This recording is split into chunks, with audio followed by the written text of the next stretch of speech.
what are you here to debate about? I will admit I've seen like a good portion or like several I say like about 50 hours of your content, but I don't really know much about your channel necessarily. But Okay. what I was meaning to talk to you about is it seems like you give good prescriptions about society and religion and the like. But there's something that I haven't seen specifically, and it seems to be like, and I say this very respectfully. I don't mean to step on any toes, but it seems like there are certain issues with Black culture in regards to a variety of ways. And I know you are helping with trying to depower kind of like the women who are acting out of their place. So I, I guess what I'm trying to say is there's what I've been meaning to debate is do you feel like you should have more of a part to go and try to move individuals away from like the more negative and destructive aspects of Black culture and move it towards a more generalized American culture? Not saying to become more white, but just like to speak proper English, even though I'm butchering it myself. And the like, sorry. Okay. So if I get the gist of your argument is Cooley, you do a lot of dating and relationship type content. You said that you watched 50 hours of my content. And let me ask, in the 50 hours of my content that you consumed, how recent was it? I'd say a lot of it was recent, and a lot of it was you going and reviewing another piece of content. Like, Maybe some reactions or something? yeah. And then I started catching in on some of your more recent streams, but I haven't been able to see the entire thing. Okay, cool. And then, so pretty much you're saying, Cooley, you talk a lot about dating and relationships, but, there's a negative side of Black culture that needs help. Why don't you speak about that to better your community, to better Black culture? That's your argument? Yes. And once again, I'm sorry if I don't mean to step on any toes. I just know like there are certain aspects of it where like I'll just say for example, like the idea of instead of investing in yourself, you go and you buy things that are gaudy, or like just saying that is something that is a trap. Like some Black people fall into where they don't go and invest the money. They go and they spend it on like high cost items when they don't really have that much of a steady income. Like they don't have a rainy day fund, or and or when it comes to like that's just I'll go point by point because I could be very Okay. wrong about that, and I'll No, give you like it's the okay. chance to I, review it. I'm actually gonna just write down your points. I'm giving you the time to explain yourself. So your first point was, it seems to be in Black culture, they don't prioritize. They don't have their financials, prioritized properly. Instead of buying things that can better their community or better their family and stuff, they spend their money on expensive items and material things that's not really benefiting the society, their culture. Yeah, like Okay, cool. just to kind of like put it into perspective, if you go and you buy a good pair of shoes, those shoes can last uh, like over 5 years if you take care of them properly. But if you buy Okay. cheap shoes, those would get burned out within like a year or two. So you would spend more on buying cheap shoes than like good quality shoes. But at the same time, there are things like Gucci or like the higher luxury brands that are not made to go in for productivity or for something that is lasting in quality. It's something to go and show that you have wealth. And with that, it is not, it is completely It's not valuable. unwise, or it's not truly like it's not practical in the sense of like if you have steel-toed work boots, that is Okay. something that is good. You can use that for years and years. You can do a lot with it. But if you buy like Gucci shoes or whatever, Okay, That's so going to be like the same I thing think I as get like your one point. sneakers. I think I get the one point. Any other factors in this? I just want to make sure I write it down and fully understand your argument. And I would say another thing is, which is kind of like on like the same sort of level, is they value those things, and that's and they feel like they have to go and do it. It's almost consumeristic in a sense, where they focus upon just short-term gratification instead of long-term sort of prosperity. Okay. All right. That's it. Yeah, for that first point of view, I have other things, but I think it'd be Okay, best to I just guess, go yeah, we through can get into this. it. All right, cool. So, I mean, this is very simple, man. Thank you even for calling in today and asking me this question. It's not really a debate. I would say that if you watch my content, you would see that I speak a lot about dating and relationships because I believe most of black people problems and all people problems comes from the inability to get their dating and relationship life together, right? The nuclear family has been the backbone of American society. And I think that we even see the single mother rate is crazy right now in the black community. I think it's about 70%. 70% of homes 70% of black people come from single mother homes. I think that could be the statistic. I could be wrong on that. Chat, correct me if I'm wrong, but it's very high and it's higher than other communities as well. So if you look at the question that you asked, you said, hey, Cooley, I think that you speak about dating and relationships. That's cool, but I think that you should focus on, well, why don't you focus on the negative things within the black culture? The answer to your question is I'm actually doing it because I'm speaking about dating and relationships.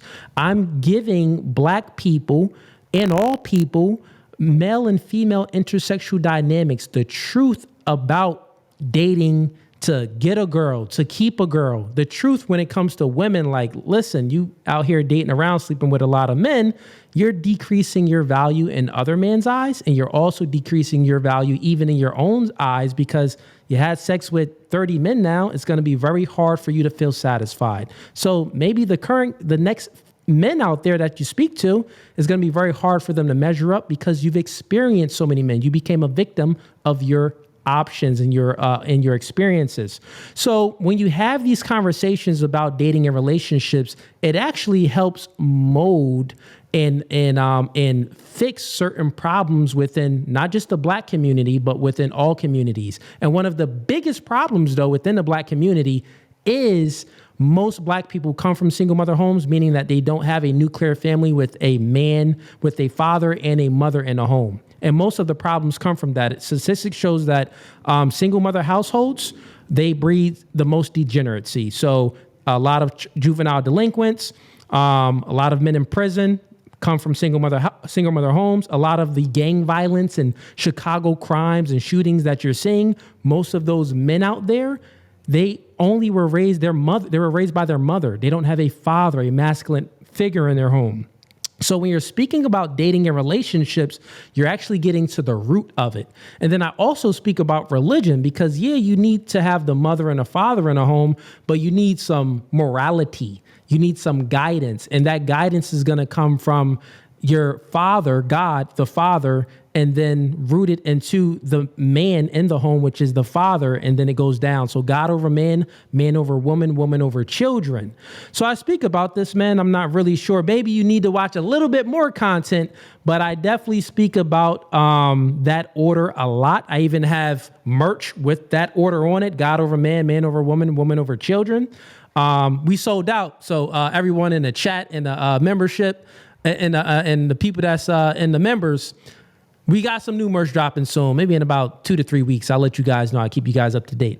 But yeah, man, so to answer your question, I think that I'm actually help fix some of the problems in the black community just by fixing dating and relationships. And you mentioned one thing. You said that, a lot of one of the problems is, black people, they like to buy Gucci bags and expensive things instead of investing into their family. Well, you know why they're buying these expensive things? Because they don't understand. Normally, they're buying these expensive things, these men, they're buying it for women. They're buying it to get women. They're buying it to keep women. And listen, if you're leading with your money, well, she's really only always going to look at you as a customer. You'll be a customer forever to her, or it wouldn't be anything genuine. So I don't tell people to chase the material world. That's what I don't tell people to do that. So, but if you look at it, it all actually correlates, because if you can fix the relationships, then he won't be out there thinking that he has to buy Gucci shoes to impress a woman. He won't be thinking that he has to buy this, Bugatti to get the woman of his dreams. No, man, you just got to become the best version of yourself. And that's going to be things outside of the material world. Yeah, material things are cool and it can help increase it in other ways, but not really, right? Not really. Really, it's about getting in the gym. A strong body creates a strong mind. And then it's also about, learning and understanding male and female intersexual dynamics from a biological standpoint, that men and women are different. Attraction isn't symmetrical, it's asymmetrical. That chick wants a superior. You need to be a superior and act accordingly and know your position. And when you know your position, that chick will get in line. You ain't got to fight or try to tussle with a chick to get her to submit to you. She's going to automatically want to submit to you because she's going to look at you as such. So I'll land my plane there. I know I said a lot, but anything you got on that? I can definitely understand where your point, because it seems like in the beginning, it seems like you were expressing that you were very specialized in trying to correct this one issue, and it is an issue that affects all communities, but it's like the best way to go and deal with like the household issue that is starting to as a problem in the black community, and it's starting to become a problem in like the white community as well. So. Correct. Yep. I think most of the issues within the black community comes from it's a relationship issue. It's because they don't have the father and the mother in the home. Right. So my content is literally talking about that, talking about dating and relationships and, how to not just get a girl, but how to keep the woman. And not for the woman, not to just how to get a guy, but how to keep that guy and how to have a genuine, good, healthy relationship. And it's all rooted in biology, understanding that, we're different. And I think most problems start in relationships because the man or the woman doesn't understand one another, right? They may have some things in common, like, like we both like anime. Oh, wow. Well, nigga, anime is one thing, but you got an XY chromosome and a wang, and you got 17 times more testosterone. And not only that, you have a burden of performance on you. Your chick looks for you to perform, whether she says it or not. You have to go out there and become the best version of yourself. If not, she will lose attraction for you. Guess what? You don't look for those same things from your woman. You really don't care as much as she cares if she's out there chasing and getting the bag. Now, it could be great if she's able to make some money, but at the end of the day, you don't care about that. So you won't ever lose attraction for your girl if she loses her job and have some trouble getting a job. But guess what? Your chick, she will lose attraction to you if you lose your job and have a hard time finding another job. Yeah, and I will say definitely like there's different things that men and women look for, and I would say that like we all know the male role, and the female role is to go and uplift the man and to go and give him support, because women naturally have been given positive reinforcement, but most men haven't. So to have like a spouse or a significant other to go and help them in that way, it can go and uplift the man and help him get much more than what he could normally do. It could inspire him to go where before he was content making just playing numbers out of nowhere, just saying like instead of making $10,000 a year, it pushes him to make $50,000 because he wants to go and have have enough money for a family, or to go and do more for not just himself. Yeah, yeah, that is a motivation factor. It's we would say that, women and men, the man's ambitions to have a family definitely it it motivates him to go out there to make more money. That's an ambition. Like if you get a woman and you guys plan on having kids, it's like, okay, I got to go ahead and get my stuff together. Over here on this side of the internet, I don't speak that. We don't need to speak that because the woman, the man did not come from the woman. The woman came from the man. Neither was the woman created. Neither was the man created for the woman, but the woman was created for the man. That's First Corinthians something in the biblical scriptures. But essentially, what I'm saying here is, you ain't got to be doing things for women. You do those things for yourself, and the byproduct of your drive and you going out there and accomplishing your goals is women. I can definitely see that. Yeah. Before I go, just one last sort of thing. I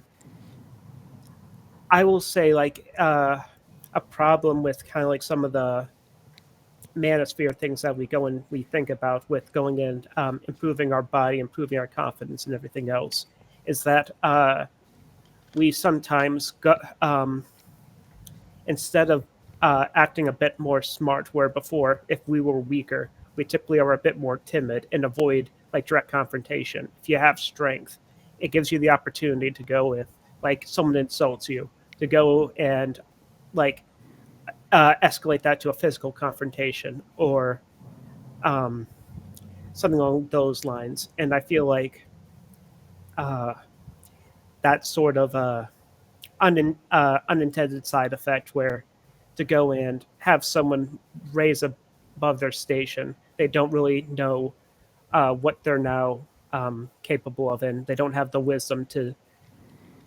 Sorry. I guess if I were to just simplify and just kind of like try to get to the heart of it, Okay. it seems like instead of being passive aggressive, where before from when they were weaker, they can now be fully aggressive Mm-hmm. and go. And I feel like that is a potential issue for civilized society. And I, once again, trying to be delicate. I know that is a certain issue with like the Don't be delicate, black man. This is no community. Fugazi podcast. You can go All ahead right, out there all and right, say it, man. all right. In the black community, like disagreements can escalate very much so, and uh, it could be like something like come here or catch the fade or something like that. Not really Okay. sure with. I will admit I'm a bit sheltered, so I don't quite know what a lot of those terms mean, but I do kind of like understand like what's kind of like behind it, kind of like the threat of uh, violence for disrespect or like throwing dirt on someone's honor. Okay. All right. I think I get what you're saying. All right. So prior to you just saying that, you said that men, one of the problems with manosphere, men having this drive to become better and become stronger, it can actually be bad for society because, if you go ahead and out, if you have these muscles and stuff like that, then you're more likely to be aggressive. Like if you can win the fight, you're more likely to actually go out there and pick a fight, rather than a guy that if he's a little bit more weaker or more docile, he's less likely to pick a fight. He's passive aggressive. So you think that men being passive aggressive would be a positive thing rather than men having the capacity and the capability to be actually aggressive? I would say that one causes tension and the other one causes disruption. And I would say that the tension of passive aggressiveness is something that can be tolerable in society or workplace, as opposed to just Actually aggressive. yeah. Okay, I get what you're saying. So I would actually argue the complete opposite. I think that the men that are passive aggressive, those are weak men, and they're normally cowards. They speak a whole lot, but they bark a whole lot, but they have no bite. They say a whole lot of things that they're going to do, but they can never back it up. They're like women, right? So we don't need more women in society. We already got women. Women speak a whole lot, and we know that they're all bark, but no bite. Is like, you don't even have the capabilities to even do any harm. So we don't need to promote men to be like women, because if you have a whole lot of men like that, let's say if war breaks out, you got a whole lot of passive aggressive men that's going to protect our country. Oh, well, should we shoot the gun or should we scream at them first? What should we do? No, a man needs to build himself up to the capabilities to where people fear him. You want to be a man where when people see you, they know you like, man, they have the fear of God in them when they look at you. But as a man, you need to have the emotional regulation and the emotional stability to control your aggressive nature. So what's more powerful, I would say, is a man that has the capabilities of ripping someone's head off, but he has the emotional stability to know, like, I don't need to do this, right? But I think that the passive aggressive person would talk like they're going to rip someone's head off, not do anything, but just cause a whole lot of other problems like gossip and innuendo and like trying to destroy a man's character. We already got women for that. We don't need more men to try to gossip and destroy a man's character. No, we need men to be men, to have to be aggressive, but to have that under control, right? Because think about it, being passive aggressive, it's like you're weak. You're a coward. We don't need men to be cowards. We need men to be tough. What's your argument towards that? I will say in like the aspects of men in war, when you look at like the Japanese, if you look at Japanese society, it's very polite. Everything's very superficial. There's no real like physical altercations. It's all just passive aggressive. But if you look at them in terms of wartime, they can be pretty much like nearly demons in terms of their aggression, uh, like their capacity for violence, and them going in going well beyond uh, a lot of other people. But but I will go and concede that there is a passive aggressive man, like a person who is weak, who is not capable of strength. That is a problem, and I completely agree with that. I feel like a lot of times there are certain fights you that are worth having and certain fights that aren't worth having, and it's Yeah, but okay, I'll let you finish your point. Go ahead. I feel like someone going in giving you like a personal insult or just someone being like an asshole. I don't think that is. Uh, I think it'd be better to just have it just be like two people going in like spreading gossip than for them to just go and have a fight. Uh, I can Okay, wait, you said understand. that. Let me make sure I got that right. You said that is better for two people to have the argument and spreading gossip rather than having a fight. Um, Wouldn't you say that having the argument and spreading gossip is going to just prolong the fight? Fight is I going to would think break so. out. Yeah. All right, all right, fair enough. I think I can concede on that point. Okay. All right. Well, I gotta say thank you for being a bit patient. I know that I have a hard time like getting to what I want to say, but I really Well, good. appreciate it. Even, you came in here good faith. Listen, man, I'm not the best speaker myself. So listen, I can't talk. I mispronounce words all the time. I stutter. I say a lot of ums and all of that. So I'm not the best speaker. So I allowed you some grace.